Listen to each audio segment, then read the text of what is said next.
Good. Thank you. On impeachment, does the President or the White House more broadly plan to comply with requests for information from House Republicans as part of the impeachment inquiry? Well, I've stated a couple of times just in the past few minutes that any specifics, inquiries, or anything like that is something that the council, my colleagues at the White House Council certainly will deal with, and any specifics I would refer you to them. You've suggested that there's no evidence to back up the Republicans' Which is effort true. here. I'm not suggesting it. That's actually a fact. If they are seeking information, Again, that is something that the White House Council is going to deal with, and it's not a suggestion. It's actually an actual fact. When you have Republicans saying that there is no evidence, it doesn't exist. They have said that. I mean, again, they couldn't even put it up for a vote because they didn't have the vote. So it's not a suggestion, it's actually the fact. That's their own words that I'm repeating back. I'm just going to try and go to, okay, John.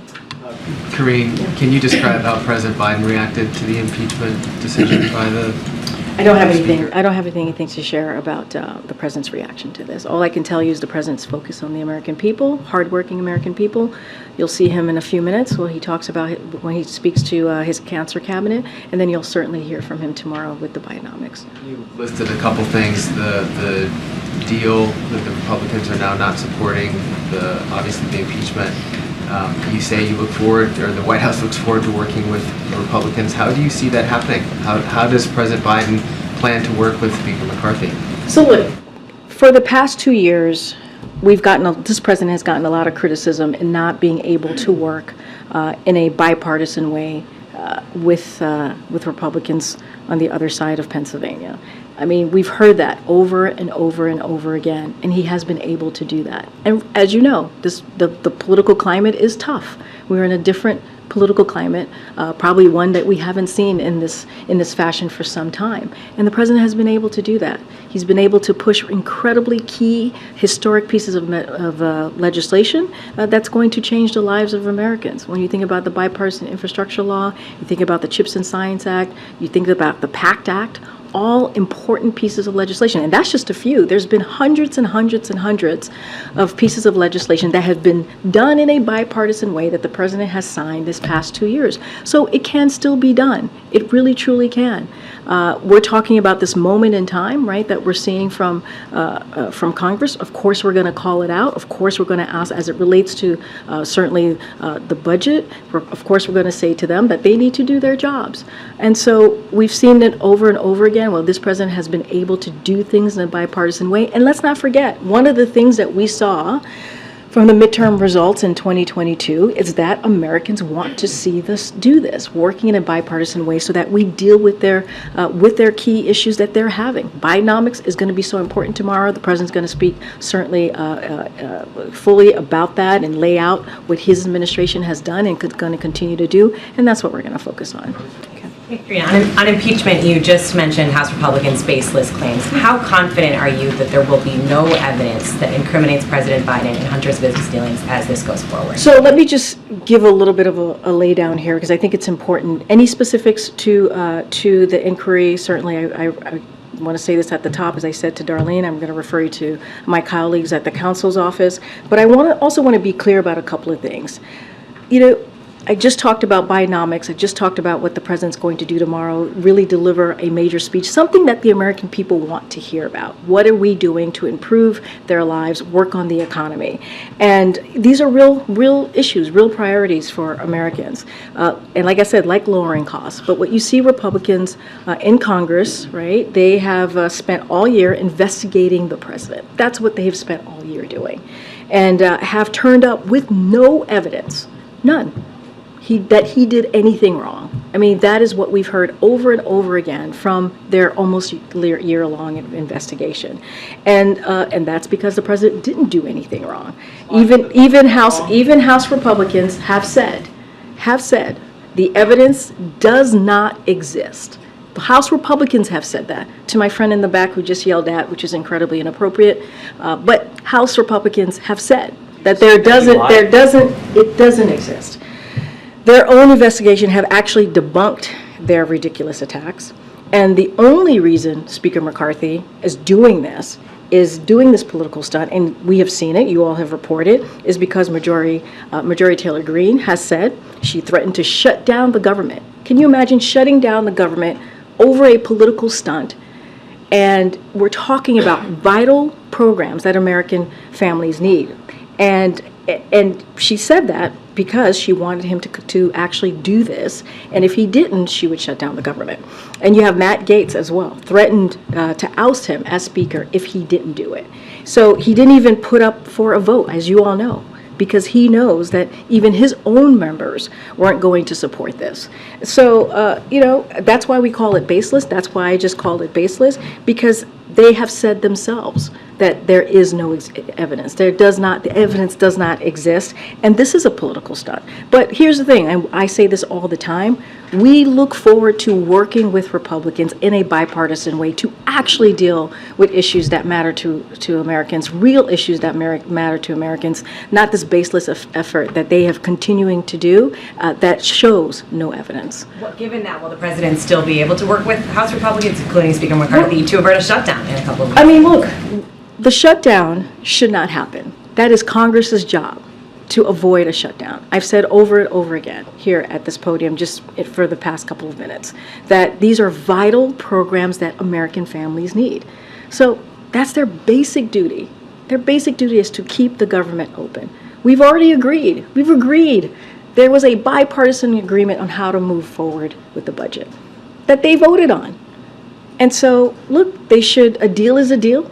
They should keep their word, and they should keep the government open. Go ahead, Nancy.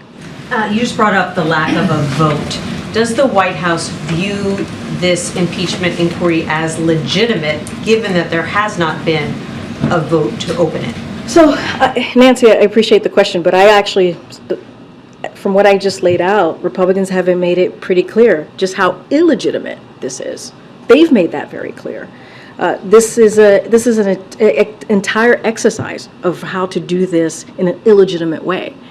And again, it's a political stunt, and it is going after the president politically, not about the truth. There's no truth here.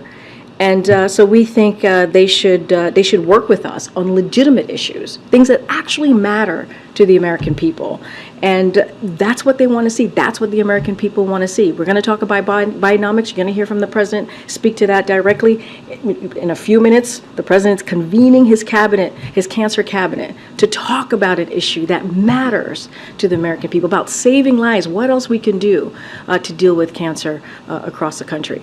And, that's what we believe. So if you don't view it as legitimate, does that mean that the White House doesn't believe it needs to comply with requests that come as a result of this inquiry? So look, I'm going to let the counsel's office, my colleagues there, speak to this directly as to what, when it comes to cooperating. I'm going to let them speak to that, but I've been very clear. We believe this is we're certainly not going to speculate on any baseless accusations, right? As we have seen from the Republicans in the House, and so again, they could not even support their own votes. They couldn't. Speaker McCarthy could not even get support for this vote, and so I'm going to just leave it there.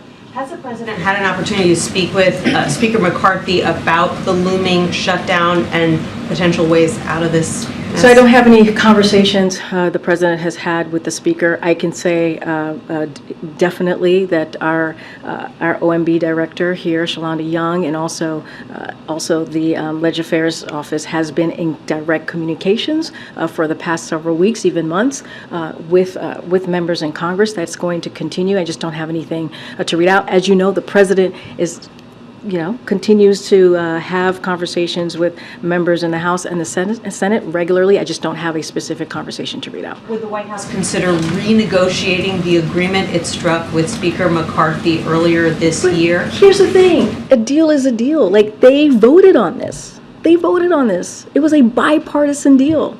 And, they should move forward with what they agreed on. It was voted in the House, in the Senate, and Republicans voted for this, Democrats voted for this. So I don't see the issue here. They should move forward with this. Appreciate it. Thank you, Karine. Thanks, everybody. Thank you. Okay. Darlene, it's good to see you. I feel like it's been a while.